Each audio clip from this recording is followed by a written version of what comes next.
하나님의 말씀은 사무엘하 23장 8절입니다. 구약성경 504면 504페이지 사무엘하 23장 8절에서 12절까지 봉독합니다. 다윗의 용사들의 이름은 이러하니라. 다그몬 사람 요셋 바세비시라고도 하고 에센 사람 아디노라고도 하는 자는 군 주의관의 두목이라. 그가 단번에 800명을 쳐 죽였더라. 그 다음은 아호야 사람 도대의 아들 엘라살이니 다윗과 함께한 세 용사 중에 한 사람이라. 블레셋 사람들이 싸우려고 거기에 모임에 이스라엘 사람들이 물러간지라. 세 용사가 싸움을 도두고 그가 나가서 손이 피곤하여 그의 손이 칼에 붙기까지 블레셋 사람을 치니라. 그날에 여호와께서 크게 이기게 하셨으므로 백성들은 돌아와 그의 뒤를 따라가며 노략할 뿐이었더라. 그 다음은 하렐 사람 아게의 아들 삼마라. 블레셋 사람들이 사기가 올라 거기 녹두나무가 가득한 한쪽 밭에 모임에 백성들은 블레셋 사람 앞에서 도망하되 그는 그 밭 가운데 서서 막아 블레셋 사람들을 친지라. 여호와께서 큰 구원을 이루시니라. 아멘. 먼저 4분짜리 동영상을 시청하겠는데 특별히 중간에 노래 부르는 어린이들의 얼굴 표정을 보시기 바랍니다.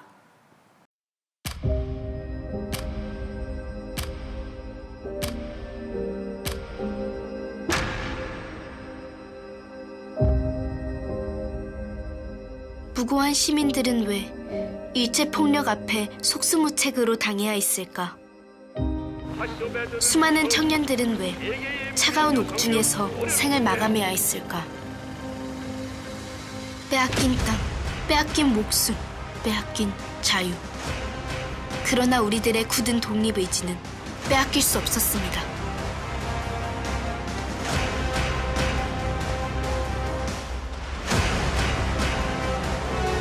우리는 국민 주권을 되찾기 위해 만방의 독립국을 선언했고 남녀노소 뜻을 한데 모아 나라 안팎으로 치열한 항전을 벌였습니다.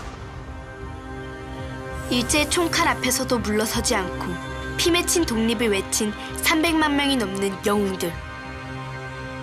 그들의 용기와 희생이 어떤 것보다 강하게 빛나는 희망이 되었습니다.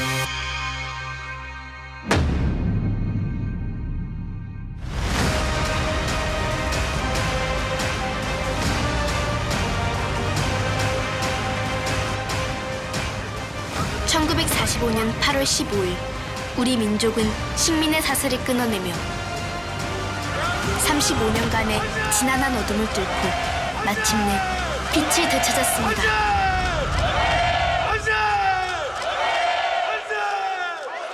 오랜 시간 끝에 도착한 온 국민이 그토록 염원해왔던 광복. 불의에 저항한 민중의 힘, 억압에 맞선 자유의 외침.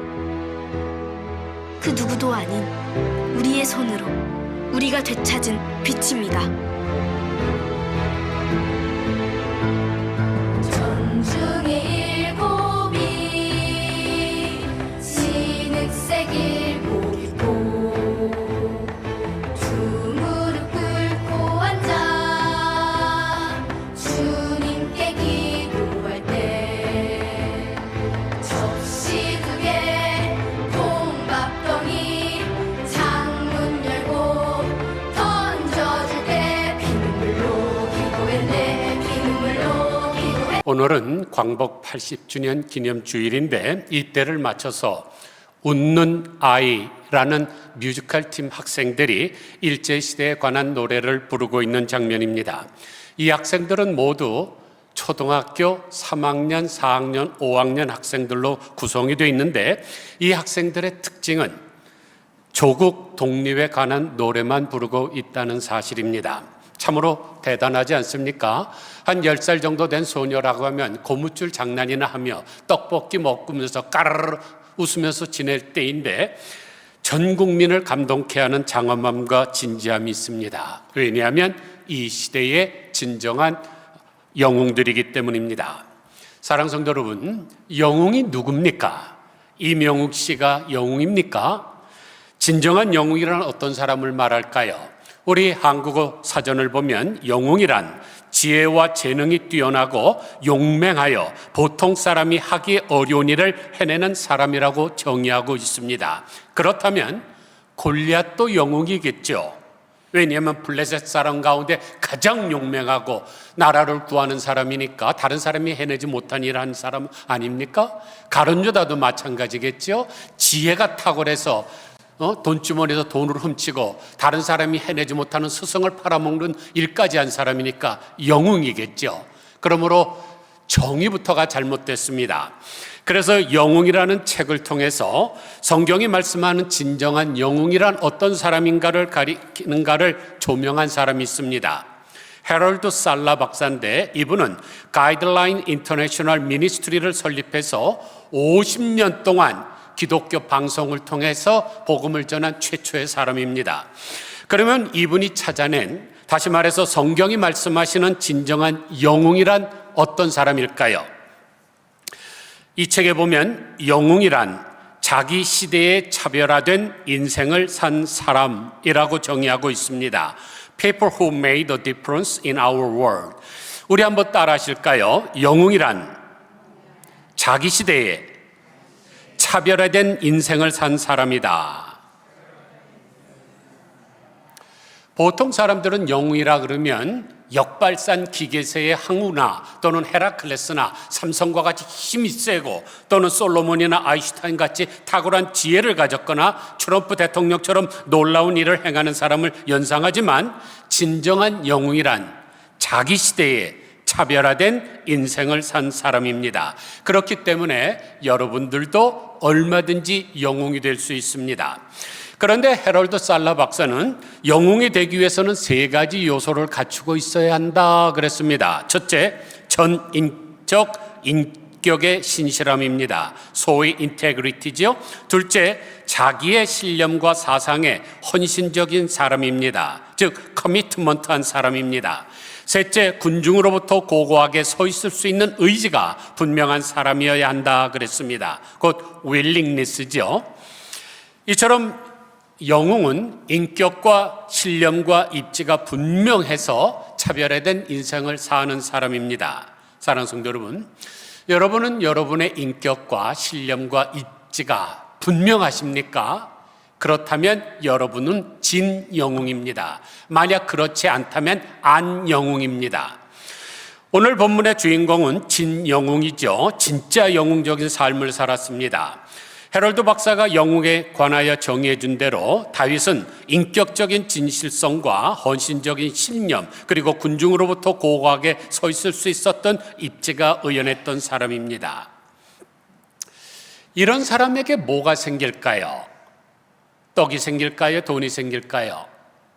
덕광규류라는 사자성어가 있는데 덕이 넓으면 사람들이 모여든다는 뜻입니다. 그래서 다윗에게는 많은 사람들이 모여들었죠. 그런데 그 안에는 다윗을 닮은 영웅들이 많았습니다. 오늘 본문 이 사무엘하 23장을 보면 다윗이 자기가 죽기 전에 자기를 도와서 이스라엘 왕국을 건설했던 37명의 영웅들의 이름을 낱낱이 거명하고 있습니다. 총리급 영웅 3명과 장관급 영웅 3명과 차관급 개국공신 영웅 30명의 이름을 소개하고 있습니다. 그러므로 우리가 이들이 왜 이런 영웅이 되었는가 그것을 발견하고 우리도 진정한 영웅이 되고자 합니다. 첫째로 진정한 영웅은 옳은 일을 위해 홀로 서는 사람입니다. 우리 한번 다시 따라 하실까요? 옳은 일을 위해 홀로 서는 사람. 고대로부터 우리 인간들에게는 3가지가 꼭 필요하다고 가르쳐 왔습니다. 노노 자 한 편을 보면 자왈, 지자부록, 인자부루, 용자불구. 공자는 말하였다. 지혜로운 자는 미혹되지 않고 어진 자는 근심하지 않으며 용기 있는 자는 두려워하지 않는다는 뜻입니다. 여기서 나온 것이 지인용이죠. 여러분 학창 시절에 수도 없이 배웠을 거예요. 지인용. 그런데 동양 사상에서만 지혜와 용기를 가르치는 것이 아닙니다. 서양 사상의 원조격인 플라톤이 국가라는 책을 썼는데 인간과 공동체를 위한 4개의 덕을 말했습니다. 이것을 사주덕이라고 하죠. 첫째, 지혜, 이성을 따라 진리를 아는 것. 둘째, 용기, 위험과 두려움 속에서도 올바름을 지키는 것. 셋째, 절제, 욕망을 절제하고 조화를 이루는 것. 넷째, 정의, 위 3가지가 균형 있게 이루며 전체적으로 조화되는 상태. 그러니까 동서양 사상에서 공통점이 뭡니까? 지혜와 용기죠. 그런데 현대인들에게 가장 부족한 것이 바로 이 용기입니다. 어느 정도 지혜는 있어요. 다른 사람들보다 전화기 가지고 장난 놀고 뭐하고 이런 지식은 있는데 용기가 없습니다. 이 사실에 대해서 헬렌 켈러가 전곡을 찌르는 말을 했죠. 우리들은 이론을 위한 용기는 풍부하지만 실천을 위한 용기는 부족하다. 그렇습니다. 말로 용기 있는 것이 하는 것은 이빨 빠진 호랑이에 불과합니다. 그러면 현대인들의 용기가 부족한 까닭이 뭘까요? 첫째로 과도한 실패 공포 때문입니다. 경쟁 사회에서 실패가 곧 낙오로 여겨지다 보니까 도전 자체를 두려워합니다. 그래서 실패하면 끝이다 라는 분위기가 용기를 막습니다. 둘째, 안전지향적 문화 때문입니다. 안정된 직장, 보장된 길로 따라가는 것을 미덕으로 여기는 사회 분위기 때문에 새로운 선택이나 모험을 회피하게 됩니다. 셋째, 과잉 비교와 평가 때문이죠. SNS와 미디어를 통해 늘 남과 비교를 당하다 보니 자기 자신을 믿고 나아가기보다 주저하게 됩니다. 넷째, 관계적 두려움 때문입니다. 내가 이런 말을 하면 싫어하지 않을까? 이 선택에 다른 사람에게 피해를 주지 않을까와 같은 과도한 눈치 보기가 발휘되면서 말해야 할 때 침묵하고 침묵해야 할 때 머뭇거리게 됩니다. 다섯째, 정보 과잉과 혼란 때문입니다. 현대사회는 정보가 너무 많아 무엇이 옳은지 판단하기가 어렵습니다. 그래서 명확한 확신이 없으니까 행동으로 옮길 용기도 줄어드는 것입니다. 여섯째, 심리적 불안과 스트레스입니다. 경제적 불안, 미래 불확실성, 사회적 갈등 등이 겹치면서 개인이 모험을 시도할 심리적 여유가 없습니다. 이런 6가지 이유 때문에 현대인들에게 용기가 없습니다. 그러나 영웅이 되기 위해서는 용기를 내야 됩니다. 올바른 일에 용기가 있어야 영웅이 될 수 있기 때문입니다. 우리가 종교개혁자 마르틴 루터를 최고로 칩니다. 그러나 그가 종교개혁을 해야 되겠다는 생각 이전에 수많은 사람들이 그런 생각을 했습니다. 그러나 용기가 없어서 실천하지 못했던 것이죠. 1521년 4월 18일 오후 6시 38살 난 마르틴 루터는 신성 로마 제국의 황제 카를 5세와 고위 관리들 앞에 섰습니다. 보르스 대성당에서 모였던 제국 회의 때문입니다. 거기서 마르틴 루터는 이런 협박을 받았습니다. 교회, 국가, 황제 그리고 백성들까지도 너를 반대하고 있다. 이제 내가 설 땅이 어디냐. 그러면서 황제는 루터를 법외자라고 선언을 했습니다. 법외자라는 말은 이 사람은 법을 지키지 않는 자이므로 누구든지 루터에게 위해를 가해도 책임을 묻지 않겠다는 뜻입니다.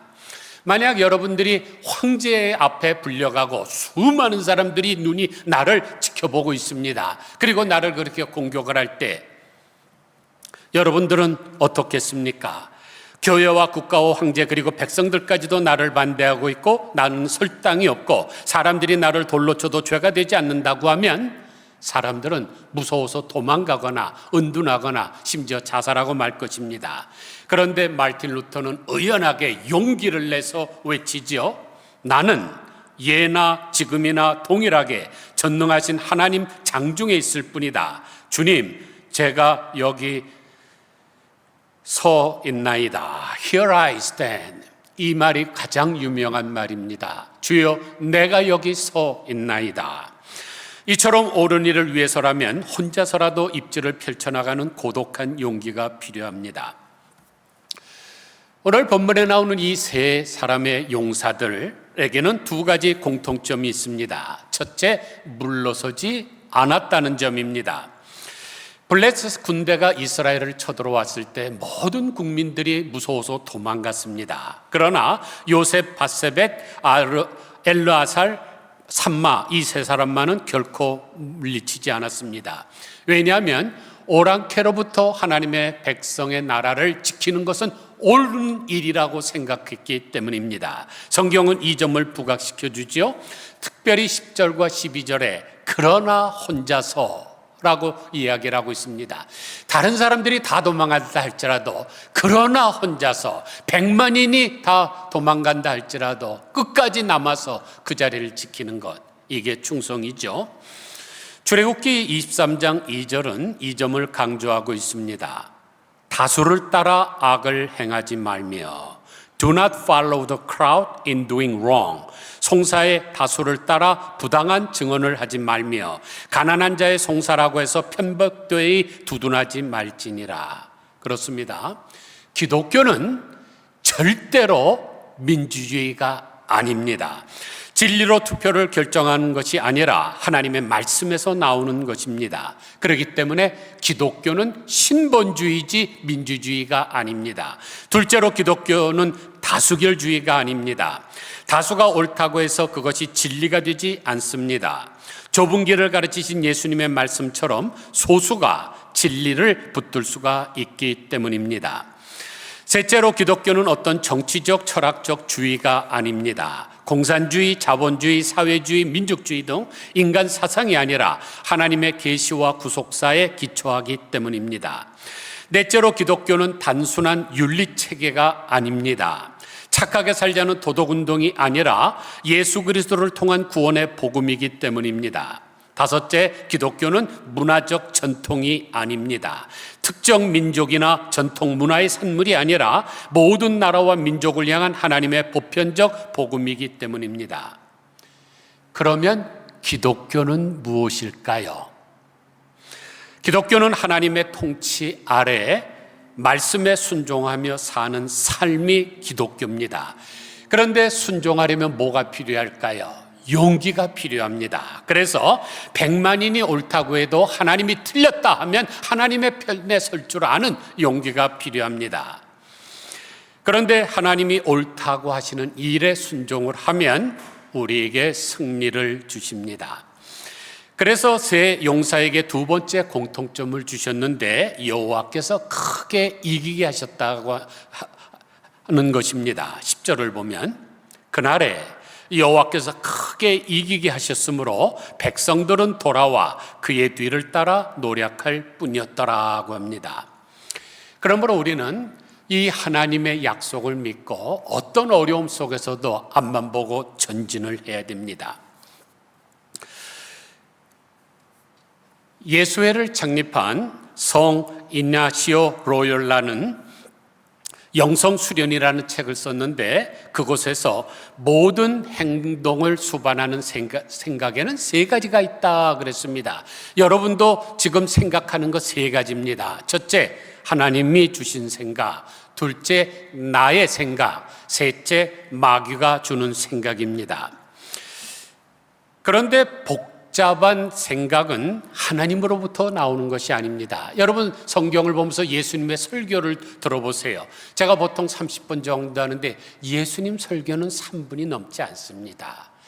오직 요한복음 14장에 조금 길게 설교 한번 하시지 다른 곳에서는 나를 따르라 기타 등등 아주 짧은 말씀으로 되어 있습니다. 그래서 예수 전도단 창설자인 로렌 커닝햄은 Complication is not from God, it is made in God 이라고 했습니다. 복잡함은 하나님께서 주신 것이 아니라 사람이 만든 것이라는 뜻이죠. 그렇다면 더 복잡한 것은 사람이 만든 것이 아니라 사탄이 만든 것입니다. 그러므로 우리가 첫 번째 생각이 떠올랐을 때 즉시로 그것을 실천을 해야 됩니다. 그것을 자꾸만 미루고 또 생각을 하면 나의 생각이 들어가요. 거기에 나중에는 사탄의 생각까지 들어와서 그 일을 하지 못하게 됩니다. 다윗의 이스라엘 군인들이 골리앗 앞에서 맥을 추지 못하고 있을 때 어떻게 했습니까? 골똘히 계산을 했습니까? 내 키가 170cm다. 저 골리앗은 290cm다. 그러니까 내 보폭은 70cm요. 저놈의 보폭은 120cm다. 그러니까 내가 20발 뛰어야 되는데 저놈은 7발자국만 오면 내 목이 댕강 날아간다. 그렇게 했습니까? 아니죠. 사무엘상 17장 45절을 보니까 너는 칼과 창과 단창으로 내게 나아오거니와 나는 만군의 여호와의 이름 곧 내가 모욕하는 이스라엘 군대의 하나님의 이름으로 내게 나아가노라 하면서 물맷돌을 던지지 않았습니까? 그랬더니 골리앗이 골이 악소리 나면서 깨져 죽지 않았습니까? 거기서 주판을 튀기면서 하면은 하나님의 역사가 일어나지 않습니다. 첫 번째로 주는 생각이 하나님이 주시는 생각입니다. 다니엘과 사드락과 메삭과 아벳느고도 옳은 일이라면 홀로 서는 용기를 가졌기 때문에 큰 영웅이 되었습니다. 그러므로 우리가 옳은 일이라면 분연히 일어나서 물불을 가리지 말아야 됩니다. 그래야 하나님의 역사가 일어납니다. 로마 시대의 위대한 사상가인 세네카가 한 말을 기억해야 됩니다. 일이 어렵기 때문에 우리가 해낼 용기가 없는 것이 아니다. 그것을 해낼 용기가 없기 때문에 일이 어두운 것이다. 그러므로 여러분이 어떤 일을 당했을 때 굳건히 일어날 용기만 있다면 여러분도 분명히 영웅이 될 수 있습니다. 둘째로 진정한 영웅은 희생을 아는 사람입니다.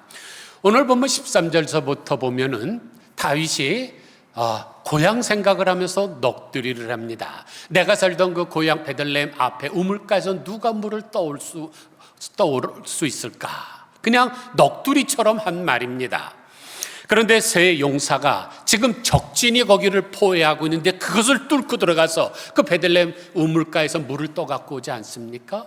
희생을 감수한 것입니다. 그래서 예수님께서 마태복음 20장 26절에서 이렇게 말씀하십니다. 너희 중에 누구든지 위대하고자 하는 자는 너희를 섬기는 자가 되어야 한다. 여기서 섬긴다는 말은 희생한다는 말이죠. 1904년에 일본과 러시아가 싸운 전쟁이 있습니다. 러일 전쟁이라는 거죠. 지금 세계에서 가장 큰 영토를 가진 게 러시아입니다. 그런데 일본은 섬나라 아니에요? 이 두 나라가 이겼는데 일본이 이겼습니다. 그때 승리로 이끈 사람이 도고 헤이하치로 제독인데 일본 사람들의 우상이죠. 지금도 사람들에게 누구를 가장 존경합니까? 그러면 저 러시아를 물리친 이 도고 헤이하치로를 듭니다. 그런데 러일 전쟁이 끝난 후에 많은 사람들에게 당신이 세계에서 제일 위대한 인물입니다 라고 말을 했다고 합니다. 그러자 그가 이렇게 말했다 그러죠? 아닙니다. 내가 영국의 넬슨 제독보다는 나을지 몰라도 조선의 이순신 장군에 비하면 나을 것이 없습니다 라고 말하면서 세 가지 예를 들었습니다. 첫째, 자신은 일본 국민의 전폭적인 지지에 힘입어 승리를 거두었다. 그러나 이순신 장군은 지지는커녕 백의종군 하면서 승리를 이끌어냈다. 둘째, 자신은 러시아의 무적 함대와 비슷한 전력으로 승리했으나 이순신 장군은 상대의 10%밖에 안 되는 병력으로도 승리했다. 셋째, 자신은 살아 돌아와 영광을 얻은 반면 이순신은 마지막 해전에서 적탄에 맞아 죽어가면서도 병사들의 사기가 떨어질까 봐 자신의 죽음을 숨기면서 승리했다. 이 사람도 명장입니다. 명장은 명장을 알아보는 거죠. 바른 해석입니다. 그러므로 아무리 어려운 형편이라 할지라도 묵묵히 자신을 희생할 줄 아는 사람이 진정한 영웅이 되는 것입니다. 셋째로 진정한 영웅은 하나님을 위해 위험을 감수하는 사람입니다. 다윗과 그의 용사들은 어려운 순간마다 하나님의 나라와 하나님의 백성들을 위해 자진해서 앞장서 나아가서 싸웠습니다. 희생을 각오한 것이고 하나님을 위해서 위험을 감수한 것입니다. 우리가 사도 바울의 역사를 보세요. 그가 얼마나 많은 희생을 감수했습니까? 예수님께서는 이런 사선을 뛰어넘는 모험 신앙을 가진 사람들에게 하늘의 영웅이 될 수 있음을 천명하고 계십니다.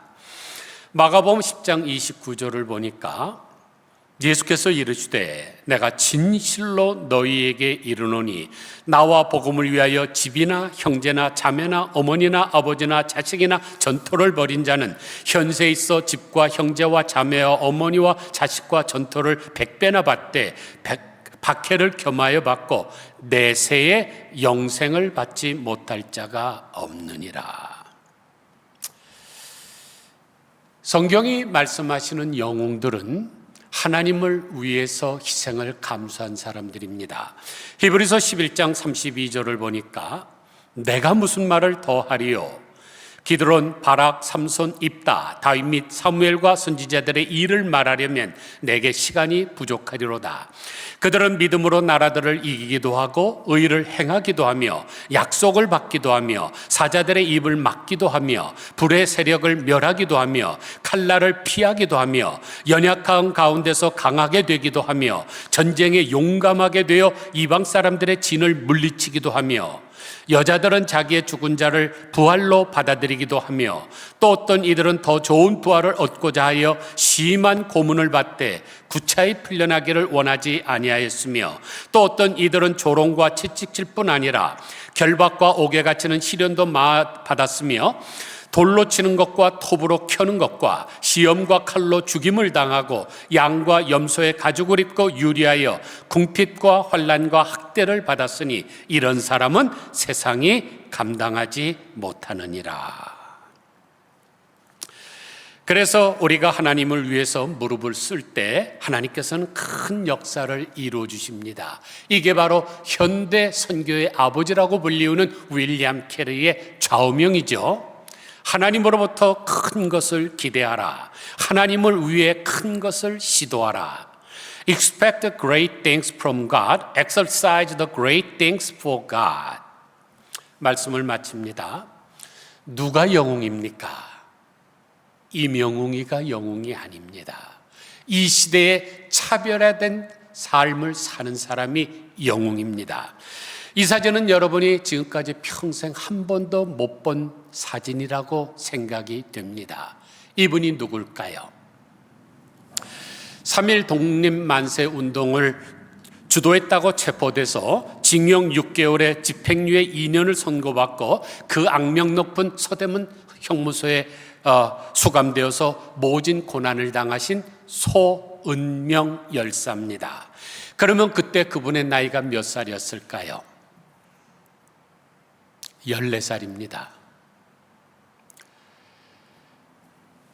유관순 열사가 17살이었으니까 그녀보다도 더 어린 나이죠. 14살, 여성으로서 초경 겨우 끝났을 나이입니다. 그런데 나라를 구하겠다고 그 시대에 차별화된 삶을 살았습니다. 그래서 영웅이 된 것이죠. 그러면 그 후에는 어떻게 됐을까요? 계속적으로 독립을 위해서 싸웠는데 하나님의 은혜로 가정을 꾸미고 8명의 자녀를 낳아 잘 키웠습니다. 그리고 2018년에 대통령 훈장을 받았습니다. 3.1 운동 독립선언문에 서명한 민족대표 33명 중에 16명이 기독교인입니다. 당시 기독교인이 별로 많지 않던 때에 절반이나 되는 사람이 기독교인이었다는 사실은 무엇을 우리에게 알려줍니까? 기독교인은 애국자가 되어야 된다는 거죠. 어차피 교회라는 단어가 헬라어로 에클레시아인데 밖으로 불러낸 사람들의 모임이라는 뜻입니다. 우리는 이미 차별화시키기 위해서 밖으로 불러냈는데 우리가 차별화된 인생을 살지 못한다면 주님 참 슬프시겠죠. 우리도 희생을 무릅쓰고 주님의 나라와 의를 위하여 헌신을 하면 하나님께서 우리를 천국으로 인도하시고 우리에게 무한한 영광을 주실 것입니다. 아무쪼록 너희는 이 세대를 본받지 말라고 하시는 주의 명령을 따라서 이 시대에 차별화된 인생을 사는 진정한 영웅들이 되시기를 주님의 이름으로 간절히 축원드립니다. 기도하겠습니다. 하나님 아버지, 일제시대에 희생한 많은 사람들의 많은 퍼센테이지가 기독교인입니다.